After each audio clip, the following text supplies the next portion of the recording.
নমস্কার বন্ধুরা, shout with Dipanjan চ্যানেলে আপনাদের সকলকে স্বাগত জানাই। আপনারা শুনছেন শ্রীমদর্শন। শ্রীমদর্শন 16টি খণ্ডে সম্পূর্ণ। ভগবান শ্রীরামকৃষ্ণদেবের অপার অনুগ্রহে এই গ্রন্থের প্রথম ভাগের প্রথম সংস্করণ 1366 বঙ্গাব্দে ও ইংরেজির 1960 খ্রিস্টাব্দে প্রকাশিত হইয়াছিল। তদবধি ভক্তগণের চাহিদাতেই একের পর এক সংস্করণ প্রকাশ করা সম্ভব হইতেছে। শ্রীমদর্শনের মূল আবেদন, গৃহে বাস করিয়া কি প্রকারে দেবভাবে জীবনযাপন করা যায়, কিভাবে বেদ বর্ণিত উপায়ে সুখ দুঃখ সমভাবে গ্রহণ করিয়া সংসারে শান্তিতে বাস করা সম্ভব হয়।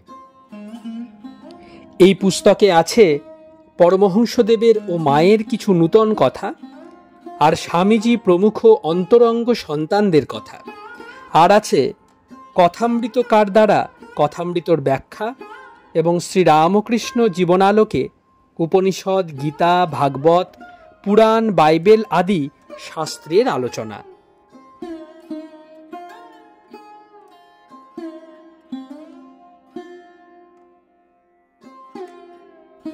আপনারা শুনছেন স্বামী নিত্যাত্মানন্দ বিরচিত শ্রীমদর্শন। আজ 85তম পর্ব। চলুন আজকের পর্বটি আমরা শুরু করি।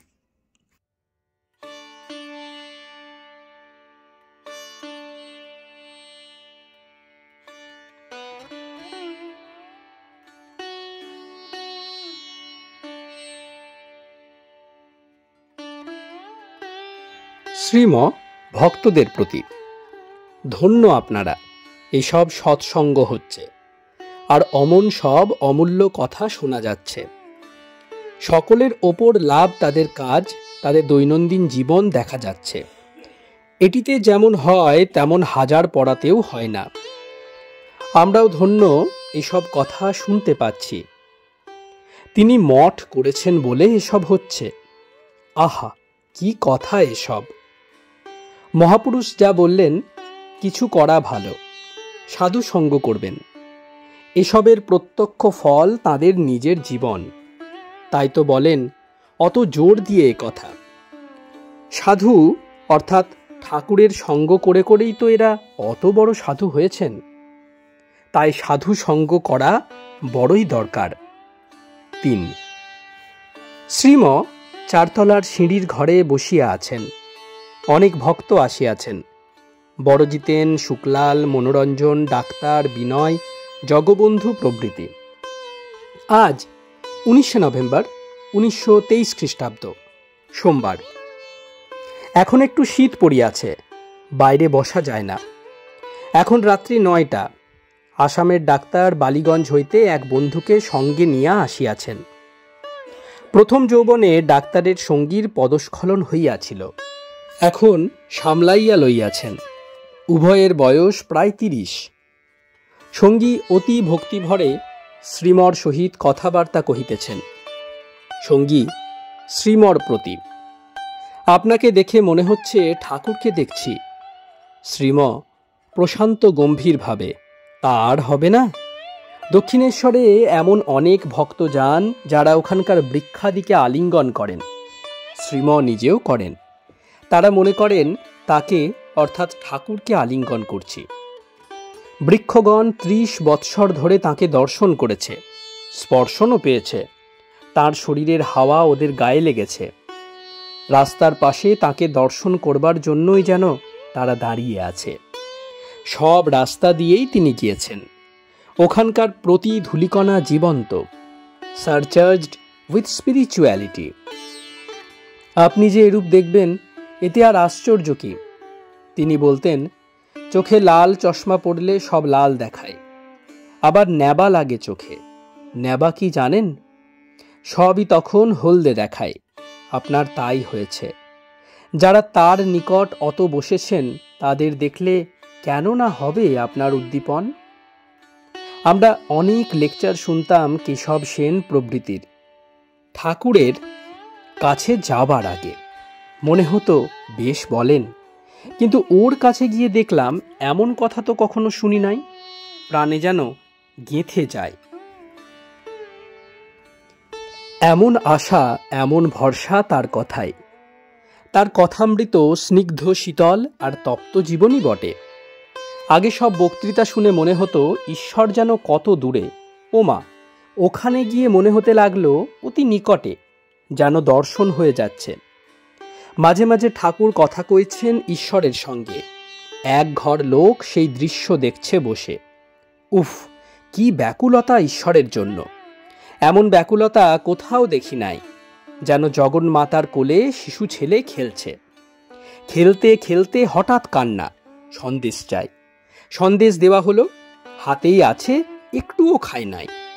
এমন সময় মার কথা মনে হলো, তখন সব ফেলে মা মা বলে কাঁদতে লাগলো। আর কিছু ভালো লাগে না মা ছাড়া। আগে যাকে দেখে ভয় পেত, পালিয়ে যেত, সে যদি এখন এসে বলে আয় মার কাছে নিয়ে যায়, অমনি তার গলা জড়িয়ে ধরে। সব ছেড়ে চলল মার কাছে। মার জন্য ব্যাকুল, তেমনই ব্যাকুলতা ঠাকুরের। আর বৈরাগ্য কি তীব্র! পরনের কাপড়খানা পর্যন্ত রাখতে পারেন নাই, আপনি সব খসে পড়ে যাচ্ছে। ন্যাংটা হয়ে বেড়াচ্ছেন, যেন 5 বছরের শিশু। 2 দিন পর আজ 21শে নভেম্বর।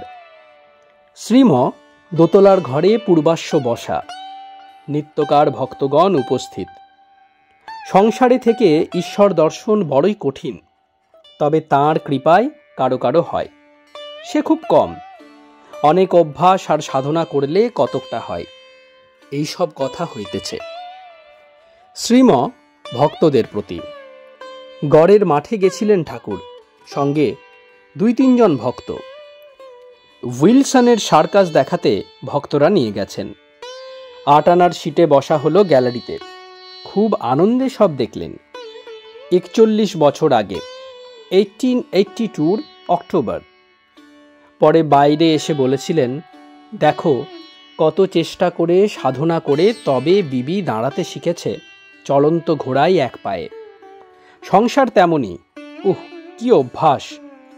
ঘোড়াটা বেদম দৌড়চ্ছে একটা রিংয়ের চারিদিকে, যেন তীর ছুটছে।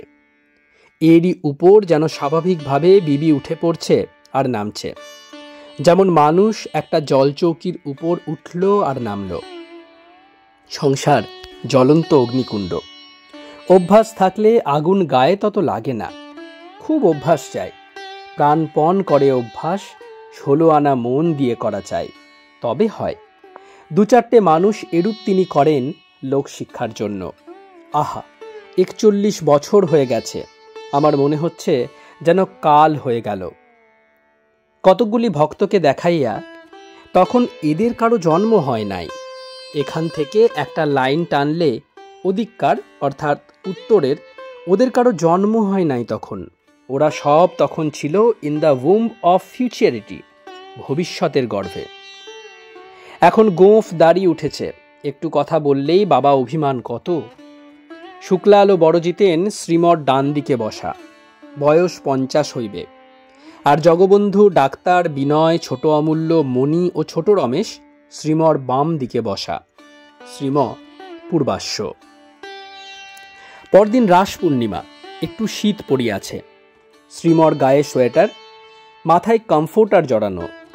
দোতলার সিঁড়ির ডান দিকের ঘরে বসা। পাশেই শুক্লাল, বড়জিতেন, ছোট অমূল্য, ডাক্তার, ছোট রমেশ, বিনয়, ছোট জিতেন, জগবন্ধু প্রভৃতি বসিয়া আছেন। শ্রীমদ্ ভাগবত পাঠ হইতেছে লণ্ঠনের আলোতে। রাস পঞ্চাধ্যায়। গৃহ নিস্তব্ধ। পাঠ্য বিষয়ের সহিত শ্রীম যেন এক হইয়া গিয়াছেন। জলে বরফ গলিয়া যেমন এক হইয়া যায়, নরণচরণ নাই, স্থির সোজা হইয়া বসিয়া আছেন। চক্ষু অর্ধ নিমীলিত, হস্তদ্বয় অঞ্জলিবদ্ধ, ক্রোড়ে স্থাপিত। বদনমণ্ডল প্রসন্নোজ্জ্বল। দেখিলে মনে হইতেছে পঠনীয় বিষয় যেন আর কর্ণে প্রবেশ করিতেছে না, অথচ আনন্দোৎফুল্ল মুখমণ্ডল। দীর্ঘকাল এই ভাবে বসিয়া আছেন। পাঠ শেষ হইয়া গেল, তবুও শ্রীম ওইভাবে বসিয়া আছেন। এবার চক্ষু মেলিয়া শ্রীম মৃদু মধুর কণ্ঠে কথা বলিতেছেন। শ্রীম ভক্তদের প্রতি। ঠাকুর বলতেন, এই গোপী প্রেমের এক বিন্দু কেউ পেলে হেউ ঢেউ হয়ে যায়।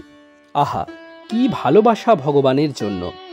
পতি পুত্র গৃহ পিতা মাতা পরিজন সর্বস্ব ত্যাগ করেছেন। এমন প্রিয় যে নিজ দেহ তাঁরও হুঁশ নেই। স্ত্রী কি পুরুষ, তাতে মন মগ্ন। তাতে প্রেম হলে আপনি সব ছেড়ে যায়, ত্যাগ হয়ে যায়। যেমন খসে পড়ে পত্র পুষ্প, জোর করে ত্যাগ নয়, সহজ স্বাভাবিক ত্যাগ। প্রেমা ভক্তির মুকুটমণি রাসলীলা।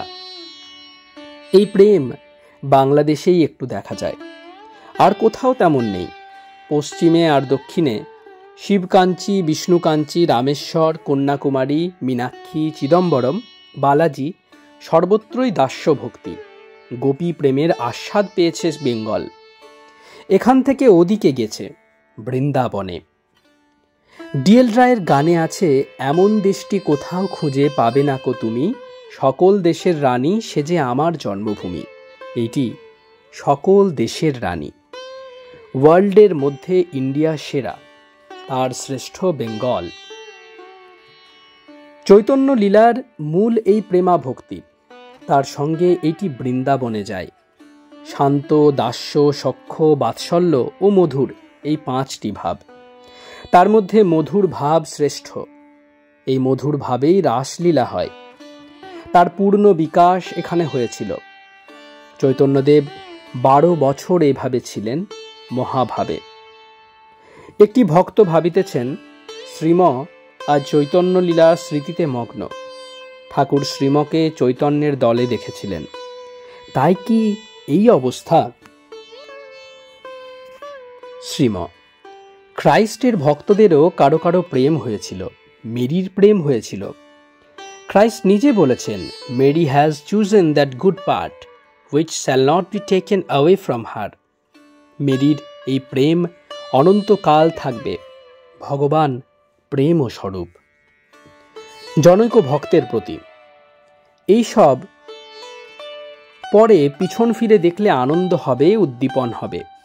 আমরা রাসের দিন পাঠ শুনেছিলাম এই মনে করে, হিমপুঞ্জের শীতল স্পর্শের ন্যায় প্রেম ও স্পর্শ হৃদয়ে বহন করিয়া ভক্তগণ স্বস্থানে গমন করিলেন পূর্ণিমার চাঁদ দেখিতে দেখিতে।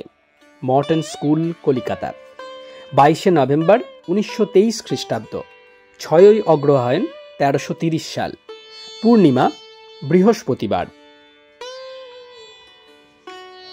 ত্রয়োদশ অধ্যায়, গদাধর আশ্রমে রাস পূর্ণিমায় শ্রীম। 1।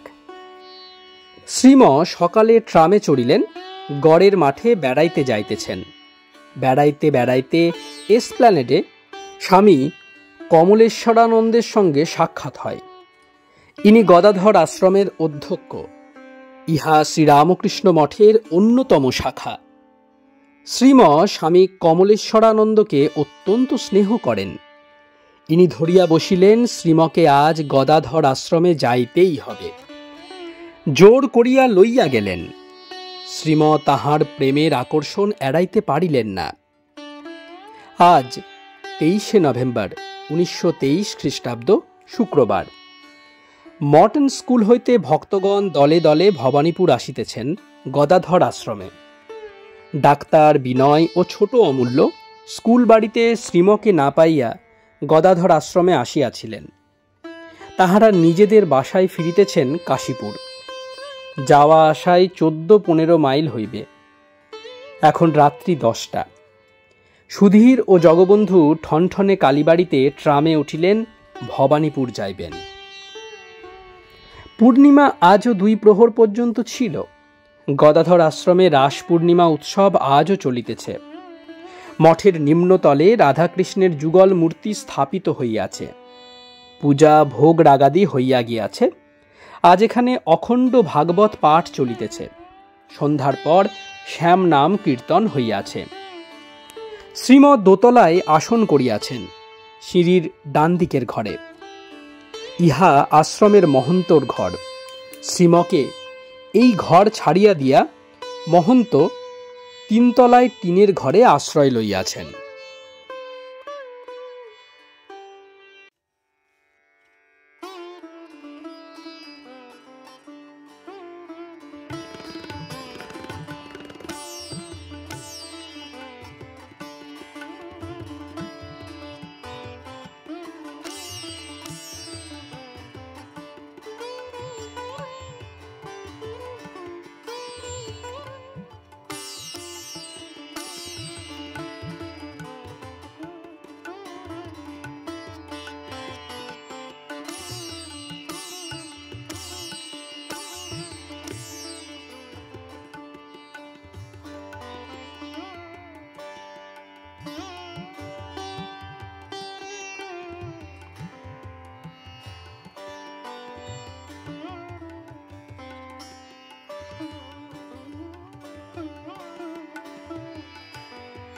আপনারা শুনছিলেন স্বামী নিত্যাত্মানন্দ বিরচিত শ্রীম দর্শন। আজ 85তম পর্বটি আপনাদের কাছে পরিবেশন করলাম। আমাদের ভিডিওগুলি কেমন লাগছে আমাদের জানান। কোনো সাজেশন থাকলে তাও অবশ্যই জানাতে পারেন। আমাদের ভিডিওগুলি লাইক করুন, আপনাদের বন্ধুবান্ধব ও পরিবার পরিজনদের মধ্যে শেয়ার করে দিন। শাউট উইথ দীপাঞ্জন চ্যানেলটি সাবস্ক্রাইব করুন এবং প্রতিনিয়ত আপডেট পাওয়ার জন্য বেল আইকনটি অবশ্যই প্রেস করে দেবেন। অনেক অনেক ধন্যবাদ। নমস্কার, ভালো থাকবেন। জয় ঠাকুর, জয় মা, জয় স্বামীজি।